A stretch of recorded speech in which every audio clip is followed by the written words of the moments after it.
স্বাগত বন্ধুরা উত্তরণ ইউটিউব চ্যানেলে। আমার নবম শ্রেণীর অর্থাৎ ক্লাস 9 শিক্ষার্থী বন্ধুদের স্বাগত জানাই। আশা করি তোমরা ভালো আছো, সুস্থ আছো। আজকে আবারও চলে এলাম, দেখতেই পাচ্ছ তোমরা 2026 রায়মার্টিন প্রশ্ন বিচিত্রা। আমরা বাংলা যে মডেল সেটগুলি আছে তার উত্তর সমাধান করছি। আজকে আমরা পঞ্চম সেট অর্থাৎ বাংলার, দেখতেই পাচ্ছ জলপাইগুড়ি জেলা স্কুল, পেজ হচ্ছে 28, বাংলা এর উত্তর সমাধান করব। শেষ পর্যন্ত দেখবে বন্ধুরা। আমি এমসিকিউ 1 নম্বরে যে এসিকিউগুলো আছে এবং সারাংশ এবং ভাবার্থ উত্তর সমাধান করে দিচ্ছি। এবং এই ইউটিউব চ্যানেলের ডেসক্রিপশনে আমি প্রথম, দ্বিতীয়, তৃতীয় এবং চতুর্থ সেটগুলির লিঙ্ক আমি দিয়ে রাখবো। সেই লিঙ্কটিতে একটু চেপে ধরবে, উত্তর তোমরা পেয়ে যাবে। চলে যাচ্ছে আজকের বিষয়। 1 দাগের সঠিক উত্তরটি বেছে নাও। আবহমান শব্দের প্রকৃত অর্থ কী? উত্তর অপশন খ চিরন্তন। 1-2 অজস্র চুলের চুমা ঝরে কোথায়? হিজলে, কাঁঠালে এবং জামে। অপশন গ। 1-3 রাধারানীদের সম্পত্তির পরিমাণ ছিল ভিভিআই। এটি তোমাদের যে দ্বিতীয় পর্যায়ক্রমিক মূল্যায়ন আসার সম্ভাবনা প্রবল। এই প্রশ্নগুলি খুবই গুরুত্বপূর্ণ। অবশ্যই এগুলো তোমরা প্রয়োজন বোধ করলে খাতায় লিখে রাখতে পারো, যাদের বই সংগ্রহ করতে পারোনি বা কেনা হয়নি। উত্তর হবে প্রায় 10 লক্ষ টাকা। তাহলে রাধারানীদের সম্পত্তির পরিমাণ কত? প্রায় 10 লক্ষ টাকা। 1-4 নারীকুলের রত্ন বিশেষ হলেন কে? অপশন ক মিসেস সেভিয়ার।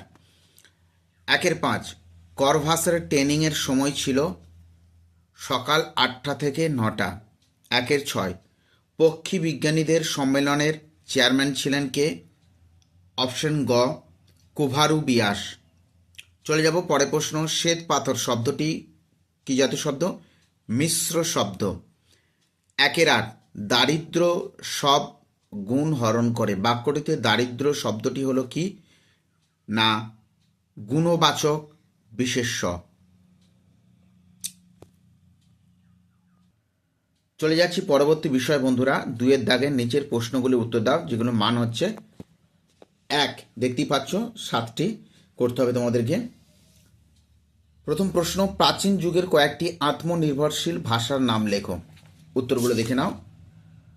নিচের প্রশ্নগুলি উত্তর দাও। 2-1 প্রাচীন যুগের কিছু আত্মনির্ভরশীল ভাষার নাম হলো, দেখতে পাচ্ছ গ্রিক, সংস্কৃত, হিব্রু, আবেস্তা, আরবি। প্রাচীন যুগের কিছু আত্মনির্ভরশীল ভাষার নাম হলো গ্রিক, সংস্কৃত, হিব্রু, আবেস্তা, আরবি ইত্যাদি। হয়ে গেল। চলে যাচ্ছি পরের প্রশ্ন। 2 নম্বর দাগের 2 প্রশ্নটি দেখো। একজন প্রকৃত সিংহীর প্রয়োজন। কাকে প্রকৃত সিংহী বলা হয়েছে? উত্তরটি লিখবেন। দেখো, চিঠি রচনায় মিস নোবেলকে প্রকৃত সিংহী বলা হয়েছে।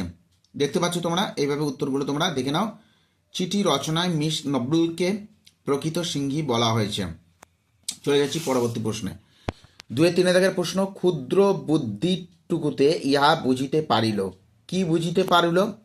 2-3 দাগের উত্তর এইভাবে লিখবে। ক্ষুদ্র বুদ্ধিটুকুতে সে বুঝিতে পারিল লোকটি বড় দয়ালু। ব্যাস এইটুকু করবে, বেশি বড় করবে না। 2-4 দাগের প্রশ্ন চলে যাচ্ছি। বাংলার নীল সন্ধ্যাকে কোন বিশেষণে কবি বিশেষিত করেছেন? ভিভিআই প্রশ্নটি খুবই গুরুত্বপূর্ণ। দেখে নাও কিভাবে লিখবে। 2-4 বাংলার নীল সন্ধ্যাকে কবি শান্ত, অনুগত, কেশবতী কন্যা ও রূপসী বিশেষণে বিশেষিত করেছেন। প্রশ্নগুলো তোমরা স্ক্রিনশট নিয়ে খাতায় লিখে নেবে। চলে যাচ্ছি পরবর্তী প্রশ্ন। 2-5 দাগের বুড়িয়ে ওঠে কিন্তু মুড়োয় না। এখানে কোন গাছের কথা বলা হয়েছে? ভিভিআই। তাহলে এখানে নোটে গাছের কথা বলা হয়েছে। 2-5 দাগের এখানে নোটে গাছের কথা বলা হয়েছে। বুড়িয়ে যায় কিন্তু মুড়োয় না। তাহলে কোন গাছ সেটি? নোটে গাছ। চলে যাচ্ছি আমরা 2-6 দাগ। ভিভিআই প্রশ্নটি খুবই গুরুত্বপূর্ণ ব্যাকরণ থেকে। তদ্ভব শব্দ কাকে বলে? উদাহরণ দাও। তৎ মানে হচ্ছে সংস্কৃত, ভব মানে হচ্ছে জন্ম, অর্থাৎ সংস্কৃত থেকে যার জন্ম হয় সেই সমস্ত শব্দগুলোকে আমরা তদ্ভব শব্দ। তাহলে কীভাবে লিখব উত্তরটা? দেখে না 2-6 দাগ। যে সমস্ত সংস্কৃত শব্দ পালি প্রাকৃত অপভ্রংশের মধ্য দিয়ে এসে বাংলা ভাষায় নতুন রূপ পেয়েছে তাদের তদ্ভব শব্দ বলে। উদাহরণ যেমন হচ্ছে সংস্কৃতে মৃত্তিকা, প্রাকৃতে মট্টিয়া, বাংলায় কি হয়েছে এখন মাটি। এইভাবে লিখবে। চলে যাচ্ছি আমরা 2-এর 7 দাগের প্রশ্ন। কি বলা হচ্ছে, অনুসর্গ উপসর্গ অনুসর্গের একটি পার্থক্য লেখো। তাহলে এইভাবে লিখবে তোমরা, একদিকে লিখবে পার্থক্যের বিষয়, তারপরে উপসর্গ অনুসর্গ। অবস্থান, উপসর্গ সর্বদা কিন্তু মনে রাখবে শব্দ বা ধাতুর পূর্বে বসে, মানে আগে বসে। আর অনুসর্গ শব্দটা বিশেষ্য ও সর্বনাম পদের পরে বসে। অর্থ পরিবর্তন, উপসর্গ কিন্তু মূল শব্দের অর্থের পরিবর্তন ঘটায় বা কখনো সংকোচন করে।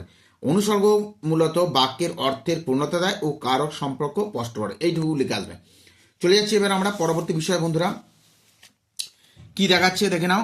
8 দাগের নিচের যে কোনো একটি প্রশ্নের উত্তর দাও। মানুষ সৃষ্টির শ্রেষ্ঠ প্রাণী, জগতের অন্যান্য প্রাণীর সহিত মানুষের পার্থক্যের কারণ, মানুষ বিবেক ও বুদ্ধির অধিকারী, এই বিবেক বুদ্ধি ও জ্ঞান নাই বলিয়ায় আর সকল প্রাণী মানুষ অপেক্ষা নিকৃষ্ট জ্ঞান ও মনুষ্যত্বের উৎকর্ষ সাধন করিয়া মানুষ জগতের বুকে অক্ষয় কীর্তি স্থাপন করিয়াছে, জগতের কল্যাণ সাধন করেছে। পশুবল অর্থবল মানুষকে বড় মহৎ করিতে পারে। তাহলে তোমরা দেখতেই পাচ্ছ, এটি তোমরা স্ক্রিনশট রেখে দেবে, খাতায় টুকে নেবে প্রশ্নটা, সারাংশটা। এবার উত্তরটা কিভাবে লিখবে দেখে নাও বন্ধুরা। উত্তরটা হচ্ছে এইভাবে লিখবে তোমরা। সারাংশ, সৃষ্টির শ্রেষ্ঠ জীব হিসেবে জ্ঞান ও মনুষ্যত্বের গুণে মানুষ জগতে যে অমর কীর্তি গড়ে তুলেছে, পশুবল ও অর্থবল দিয়ে তা কখনো অর্জন করা সম্ভব নয়। দেখতে পাচ্ছ বন্ধুরা, অবশ্যই এটি তোমরা স্ক্রিনশট নিয়ে খাতায় লিখে নাও। চলে যাচ্ছি এবার আমরা ভাবার্থ 8-এর 2-এর দাগ। আমারই চেতনার রঙে পান্না হলো সবুজ, চুনি উঠল রাঙা হয়ে, আমি চোখ মেললুম আকাশে, জ্বলে উঠল আলো পূবে পশ্চিমে, গোলাপের দিকে চেয়ে বললুম সুন্দর, সুন্দর হলো সে। তাহলে ভাবার্থটা কীভাবে লিখবে দেখে নাও। 8-এর 2 দেখতে পাচ্ছ ভাবার্থটা কীভাবে লিখবে। সৌন্দর্য উপভোগের বিষয়টি যতখানি না বস্তু নির্ভর, তার থেকে বেশি চেতনা নির্ভর। কারণ রূপময় জগতে কোনো কিছু তখনই সুন্দর বলে চিহ্নিত হয় যখন কেউ তাকে সুন্দর বলে মনে করে। তাহলে আজকে আমরা পঞ্চম সেটটি উত্তর সমাধান করে দিলাম, এমসিকিউ এসকিউ ভাবার্থ সারাংশ, এবং প্রথম দ্বিতীয় চতুর্থ এবং আমি লিঙ্ক দিয়ে রাখবো ডেসক্রিপশনে, সেখানে গিয়ে তোমরা দেখে নিও। ভালো থেকো, সুস্থ থেকো বন্ধুরা। ভালো লাগলে অবশ্যই একটি লাইক এবং চ্যানেলটি সাবস্ক্রাইব করে যাও। ধন্যবাদ।